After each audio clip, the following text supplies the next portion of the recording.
अस्सलाम वालेकुम जी। मेरा नाम डॉक्टर हसन अतीक है, मेडिकल स्पेशलिस्ट और वेटरनरी बेस्ड प्रैक्टिस करता हूँ। वीकली वीक लॉग में जिस टॉपिक पे आज तबसरा करना था, अपने व्यूअर्स को आगाही देनी थी, वो था एच पैलोराई, हेलिकोबैक्टर पैरोलाई। दो हफ्ते पहले मैंने एक वीक लॉग में एक मेंशन किया था, एक बहुत फ्रीक्वेंट टेस्ट हमें देखने में आता है टेफिडॉट। और उस टेफिडॉट टेस्ट की वजह से हमें काफ़ी मुश्किलात का सामना है, क्योंकि उसकी वजह से बैक्टीरियाज जो हैं वो ड्रग रेजिस्टेंट होते जा रहे हैं, और भी आजकल जो हमारे पास जरासीम आते हैं वो काफ़ी रेजिस्टेंट हो चुके हैं। उसी तरह एच पाइलोराई का भी एक सस्ता टेस्ट मार्केट में बिल्कुल अवेलेबल है, उसको लेटरल फ्लो कहते हैं। रैपिड टेस्ट होता है जो कि 200-300 रुपये का परफॉर्म हो जाता है इमीडिएटली। जब किसी मरीज़ को पेट में दर्द होता है, लोकल क्लिनिक्स वगैरह पे जाते हैं, वहाँ पे वो टेस्ट परफॉर्म होता है, उसके बाद उसकी दवाइयाँ शुरू हो जाती हैं। और पेशेंट हमारे पास मुख्तलिफ अलामात के साथ आते हैं, मसलन कि पेट दर्द होना, उल्टियाँ होना, जो कि बेसिकली दवाइयों का गलत इस्तेमाल की वजह से ये मसले शुरू हो जाते हैं। अब बात करते हैं कि एच पेलोराई होता क्या है, किस तरह फैलता है, क्या टेस्ट इसके लिए कराना चाहिए, क्या क्या टेस्ट इसके लिए मुफीद हैं, क्या टेस्ट हम लोग ट्रीटमेंट के बाद दोबारा से करवा सकते हैं, और क्या ये क्योरेबल डिजीज़ है, और क्या क्या इसकी कॉम्प्लिकेशन हो सकती हैं। पहले तो मैं बता दूं कि एक एंटिसिपेशन की जाती है कि दुनिया में इस वक्त डेवलपिंग कंट्रीज़ में 50% से ज़्यादा जो पॉपुलेशन है वो एच पाइलोराई इन्फेक्शन कैरी करती है, लेकिन हर पेशेंट में ये सिम्टम्स वगैरह अलामत शो नहीं होते। अलामत जो हैं वो अंदाज़ा लगा लें कि 50 से 60% जो पॉपुलेशन है वो शो कर रहे होते हैं। इसमें क्या क्या अलामत सबसे कॉमनली देखने में आती है? पेट में हल्की दर्द रहना, वज़न का शिद्दत से कम हो जाना, भूख का ना लगना, उसके अलावा बड़े पेशाब में खून आना, और कई दफ़ा उल्टियाँ शुरू हो जाना। और इसके लिए हम लोग कौन कौन सा टेस्ट करा सकते हैं? इसके दो तरह के टेस्ट होते हैं, एक होता है इन्वेजिव टेस्ट, होता है नॉन इन्वेजिव, यानी कि हरूफ आम हम कह सकते हैं कुछ टेस्ट ऐसे हैं जो तकलीफ दें हैं, कुछ टेस्ट ऐसे हैं जो तकलीफ दे नहीं हैं। तो हम पहले उन टेस्टों की बात करते हैं जो तकलीफ दे नहीं है। तकलीफ दे ना देने वाले टेस्टों में जो कि हम लोग आराम से करा सकते हैं, सर फहरिस्त आता है urea breath test. Urea breath test बहुत आराम से अवेलेबल है हमारे माशरे में, हमारी हाँ, और ये टेस्ट 97% इस बैक्टीरिया को आइडेंटिफाई कर लेता है। और ये टेस्ट होता क्या है? पहले एक पेशेंट को कैप्सूल खिलाया जाता है, उसके बाद एक मशीन में पेशेंट को सांस लेने के बारे में कहा जाता है। नंबर 2 पे बड़े पेशाब का टेस्ट हो सकता है, और तकलीफ देने वाले टेस्टों में हम लोग एंडोस्कोपी करा सकते हैं बायोप्सी के साथ विद स्टेनिंग। तो कहने की बात यह है कि ये वो टेस्ट हैं जो 100% कन्फर्म इस बैक्टीरिया को आइडेंटिफाई कर लेते हैं कि वाकई में कन्फर्म जिसम में ये बैक्टीरिया मौजूद है या नहीं है।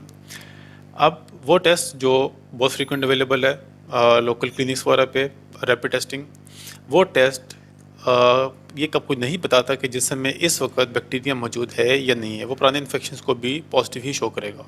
तो हम कह सकते हैं कि पेशेंट फॉल्स पॉजिटिव आ जाएगा। जब फॉल्स पॉजिटिव आएगा, उसकी ट्रीटमेंट लेंगे तो उसके साइड इफ़ेक्ट्स आते हैं। अब बात करते हैं कि इसके लिए हम लोग क्या क्या दवाइयाँ दे सकते हैं पेशेंट को, इसका ट्रीटमेंट कैसे होता है। मैं दवाइयों के नाम तो नहीं लूँगा, लेकिन ज़ाहिर बात है अब हम पेशेंट को दवाई देते हैं 10 से 14 दिन के लिए, और पेशेंट इस बैक्टीरिया को तकरीबन 80 to 85% पेशेंट्स सक्सेसफुली एलिमिनेट कर लेते हैं इस इन्फेक्शन को। मैं दवाइयों का नाम क्यों नहीं लेना चाहता यहाँ पे, क्योंकि हमारे यहाँ दवाइयाँ ओवर द काउंटर बहुत आराम से अवेलेबल हैं, और मुझे पता है कि मरीज़ हमारे जब इस तरह के लम्हात सुनते हैं वो जाके दवाइयाँ ख़रीद के खाना शुरू कर देते हैं, फिर वही ड्रग रेजिस्टेंस का हमें मसला पेश आता है, ड्रग रिएक्शंस भी नज़र आना शुरू हो जाते हैं, साइड इफ़ेक्ट्स होते हैं। तो मैं अपने किसी भी वीलॉग में कभी भी दवाइयों का नाम लेना पसंद नहीं करता। और टेस्टों का भी जो मैंने नाम लिया है वो सिर्फ एक अवेयरनेस के लिए कि ये टेस्ट हम लोग इस तरह करा सकते हैं, और कौन से टेस्ट मुफीद हैं, कौन से नहीं मुफीद।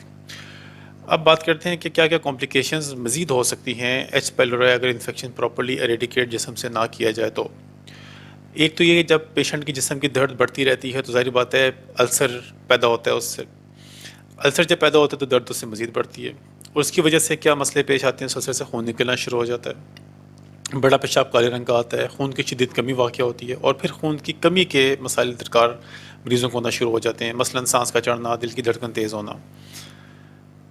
और इसके अलावा बहुत कम ऐसे केसेस होते हैं, कुछ बदकिस्मत मरीज़ ऐसे होते हैं 1% या 2% जो इस इन्फेक्शन के बाद क्रोनिसिटी में जाने के बाद कैंसर डेवलप कर लेते हैं पेट का। इसकी तादाद बहुत कम है, इसलिए इस इन्फेक्शन को एरेडिकेट करना वक्त पे ज़रूरी होता है। आखिर पे एक बात कि अगर इन्फेक्शन को हम सक्सेसफुली ट्रीट कर लेते हैं तो क्या टेस्ट दोबारा रिपीट करना चाहिए, तो कौन सा करना चाहिए? عام طور پہ یہ دیکھنے میں آتا ہے کہ پیشنٹ پھر وہی ایچ پیلورائی کا ریپڈ ٹیسٹ کرا لیتے ہیں جو کہ پھر پازیٹیو ہوتا ہے، پھر وہ اسپتال آ جاتے ہیں کہ ابھی تک وہ ٹیسٹ پازیٹیو ہے، اس کو نیگیٹو نہیں ہو رہا. وہ نیگیٹو ہوگا بھی نہیں کیونکہ وہ بلڈ اینٹی باڈیز چیک کر رہے ہیں، وہ سیرولوجی ہے، وہ تو نیگیٹو نہیں ہوگی اتنی جلدی. تو ہم لوگ کون سا ٹیسٹ کراتے ہیں؟ ہم لوگ سکسیزفل ٹریٹمنٹ کے بعد، پیشنٹ کو ٹریٹمنٹ دینے کے بعد جو ایک ریکوائرڈ رجیم ہوتی ہے، اس کے بعد 4 ہفتے تک ہم لوگ پیشنٹ کی دوائیاں بند رکھتے ہیں، 4 سے 6 ہفتے. اور اس کے بعد ہم لوگ پیشنٹ کے بڑے پیشاب کا ٹیسٹ یا یوریا بریتھ ٹیسٹ دوبارہ کرا لیتے ہیں، جس سے ہمیں پتہ چل جاتا ہے کہ پیشنٹ کے جسم میں ابھی اس وقت انفیکشن موجود ہے یا نہیں ہے. پھر اس پہ ہم لوگ اکارڈنگلی آگے بھی بات کر لیتے ہیں. تو ویورز کو آگاہی دینے کا مقصد یہ تھا کہ کسی بھی قسم کا ٹیسٹ اس طرح کا جس سے آپ کو دوائیاں بہت زیادہ استعمال کرنی پڑتی ہیں اور پھر آپ کو اس کا سائڈ افیکٹس پیش آتے ہیں، یہی ٹیسٹ اس طرح مت کرائیں. اپنے فزیشین سے پوچھیں، اس کی ہدایت لینے کے بعد آپ ٹیسٹ کریں اور اس کے بعد پھر آپ اس کی دوائیاں استعمال کریں.